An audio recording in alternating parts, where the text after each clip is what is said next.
What is going on, everybody? I am your host, Slackerz, bringing you our next matchup in the Ultimate Smash Bros. DLC tournament. Hey, E3 is only a few days away, right? Coming up on Tuesday. Hopefully we finally get that. I mean, we should, right? The next DLC character in the Fighter Pass. Maybe even a second one, you know, fingers crossed. Just hoping there. But, yeah, who's excited? Can't wait. Anyway, back to business. So, what is this? This is a tournament me and my community put together. This is for anybody that's new. A couple rules real quick. So me and my community put this together. 72 characters that potentially could be in Smash Ultimate through the means of the Fighter Pass for DLC. Now, we have all sorts of characters. This tournament is just for fun. You don't just relax.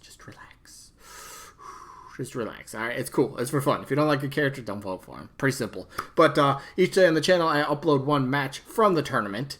And in the comments, you vote for one of the two characters in the matchup. Today's matchup is Chibi Robo taking on Sub-Zero from Mortal Kombat. We'll jump into the match in just a second, but the rest of the rules. It's a double elimination tournament, meaning a character has to lose 2 times before being officially eliminated. If there's ever a tie in the voting, I flip a coin on camera. Best and fairest way to break the tie.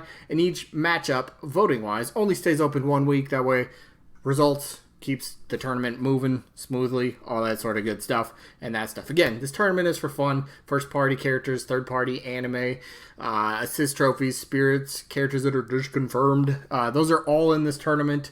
Some have already been eliminated, and we still have a lot to go through, so for fun. Now, before I want to get to the results of last week's matchup, which was Impa taking on Monokuma, and somebody replied to my vote. I voted Monokuma, and I don't know if they were asking a question or they were actually calling me a hypocrite. I didn't understand that. So basically, I said I vote for Monokuma, and this person replied, well, it's just like the Smash community. I'm paraphrasing a little bit here, so stand with me. Something along the lines of, oh, it's just like the Smash community to be all hypocritical of not having the first character be... okay. Banjos, yeah, okay. Where was I? Paraphrasing. It's a bit hypocritical to not have the first character from of a new series to be, a main character. So why, if you're gonna vote for a villain to be, the first rep from a new series, why can't a character such as Slime be in? I have no problem with Slime. Honestly, I don't like Dragon Quest. I'm not a fan of Dragon Quest. All right. Not a fan. But if Dragon Quest were to get a rep in Smash and Slime were to get in as that rep, I'm okay. I'm fine with that. Honestly, I feel Slime is way more... I'm getting way off topic. I'm sorry. But I want to just get to this point real quick. Slime is way more recognizable in my opinion.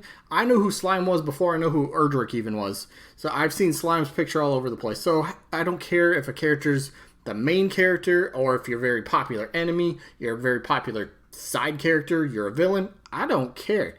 To me, none of that matters. If you're a character that brings something great to the table, you bring something unique, good.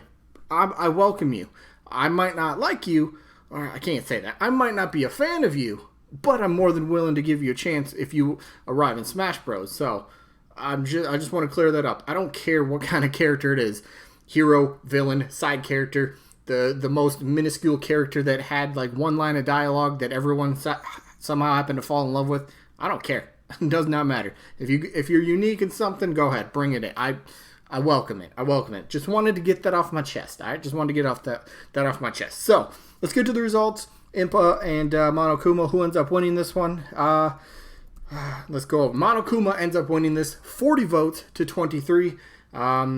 A few votes that came to my mind that popped up when I was reading was there's either enough Zelda representation or people felt like there was a much better representation from Zelda that they'd much rather see, such as maybe Skull Kid or Midna or somebody else besides Impa. So Monokuma ended up getting more votes. So obviously Monokuma ends up moving on. So congrats. Sorry to Impa. I do like Impa as a character. I think Impa would make a very cool character. I would like Impa. I will state that. But Impa's done. Sorry, Impa fans.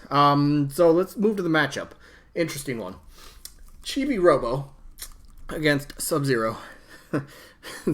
That would be weird. That'd be such a weird match to see in like a fighting game, right? Little robot taking on something. Okay. Let's jump into it. Chibi Robo, all right? Nintendo first party character. All right, cool. Little robot has a little bit of a following. Not the most popular character that Nintendo has, but definitely one that's, it's got a vocal, following. It's got a fan base. This is a character that always seems to pop up. You say, hey, there's a new Smash game. All right, I want Chibi Robo. There's always that group of people. There's always people that are going to say, how about Chibi? Plus, Chibi has his own amiibo. So some people like to think that could be a sign in favor of a character. I personally don't think that way. Otherwise, wouldn't Chibi already be in? Wouldn't Shovel Knight be a playable character? Wouldn't the Arcturus? No, the dude from, I don't know. There's a third party character. There's a few characters that have the amiibos that aren't in Smash as playable characters. You get what I'm saying. Anyway, Chibi Robo would still be a very fun character, I believe. I like the character. It'd be a nice little metallic robot, so you could kind of say Rob has a bit of a friend, give him a little robot buddy there. So it'd be pretty fun, moveset-wise. So here's a little mock-up I liked. So little Chibi blaster, got a little toothbrush, got a boombox, the Chibi copter. So a lot of the moveset would revolve around the plug-in that comes out of the back of it. So you could use it as sort of a whip. I know in the Chibi games, if I'm not mistaken, when you kind of, whip the extension cord, not the extension cord, but the little plug-in, when you whip it, it can actually ricochet off a wall and go a different angle. So potentially having that as maybe your side special. I was gonna say side smash. No, have that as your side special. Just whip it and have it ricochet off a wall and take a different angle.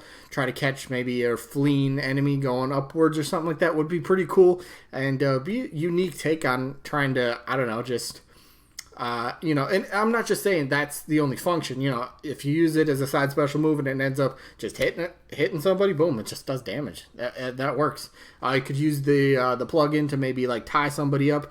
Maybe they trip them. Yeah, tripping. No, nobody likes tripping. But maybe that could be sort of a function, or it just kind of holds them down for a second or two, and kind of it works sort of maybe as a stun sort of technique. So you could go into it and combo and stuff. So Chibi, I think's got a lot of great potential for a moveset. Again, popular.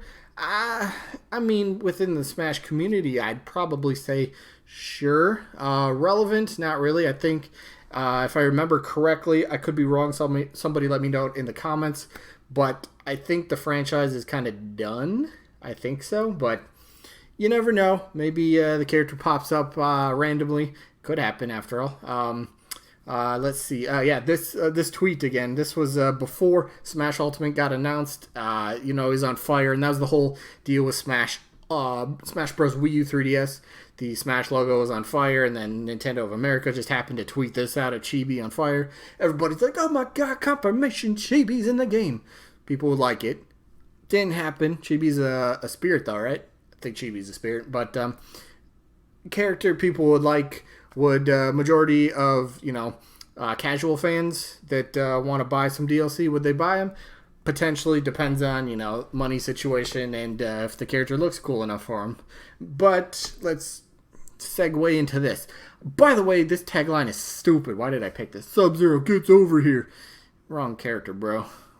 I hate that I picked that. But Sub-Zero, Nintendo.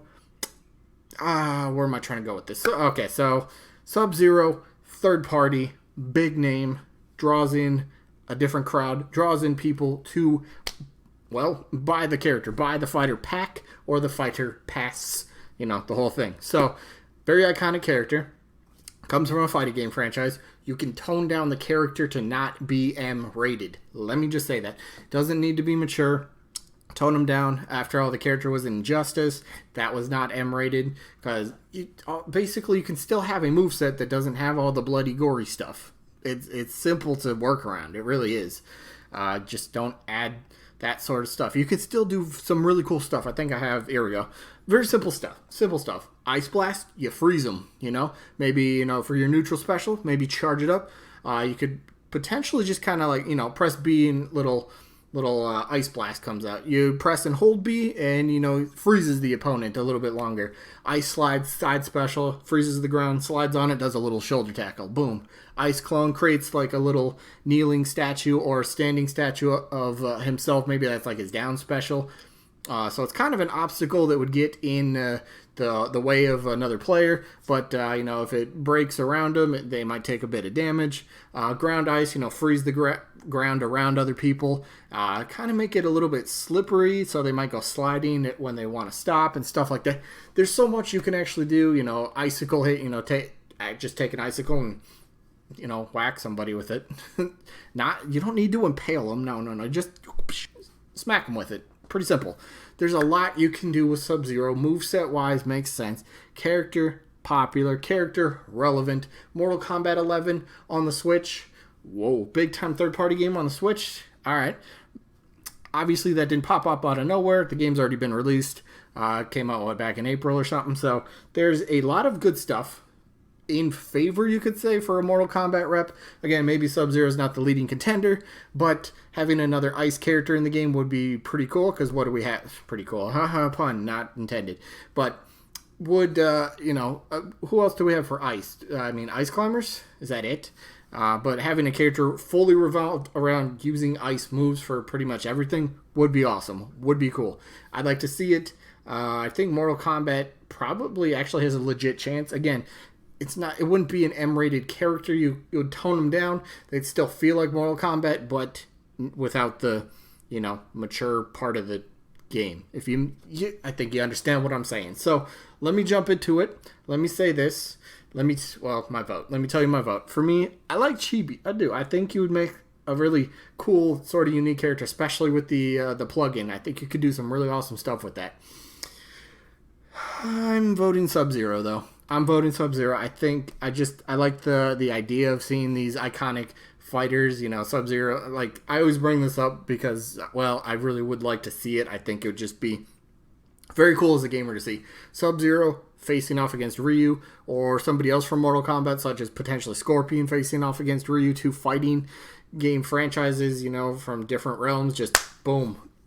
Come on, that's so cool. That's what gamers want to see. We want to see crossovers that, could probably never happen. Smash Bros. Has that chance. Smash Bros. Can make that chance actually happen. So, yeah, for me, I'm voting Sub-Zero in this one. I like Chibi, and if Chibi gets in, I'd be so cool with it. I'd be cool with it. But for me, Sub-Zero gets my vote. Pretty simple. So that is going to be it for this one. Sneak peek for tomorrow. The matchup, let's see. Going to be game 66. Tomorrow's matchup is going to be Rayman taking on Chrono from Chrono Trigger. So, we'll see if Rayman can break free of that the ice on, what was that, Battlefield? Yeah, you've all seen that, haven't you? Alright, yeah. But then, let's see, results for tomorrow will be game 60. Nintendo and Erdrick. Alright, we on to Slime's counterpart? Slime's Dragon Quest friend? Person? I don't know. Another we know. Nintendo Erdrick, there's the results for tomorrow. That is it for this one. I hope you guys enjoyed. I think I have another, I got another video coming out today, another something. So, yeah, look for that if you want to. Otherwise, that is it for this one. Hope you guys enjoyed, and hopefully we'll catch you guys on the next one. Peace out, everybody.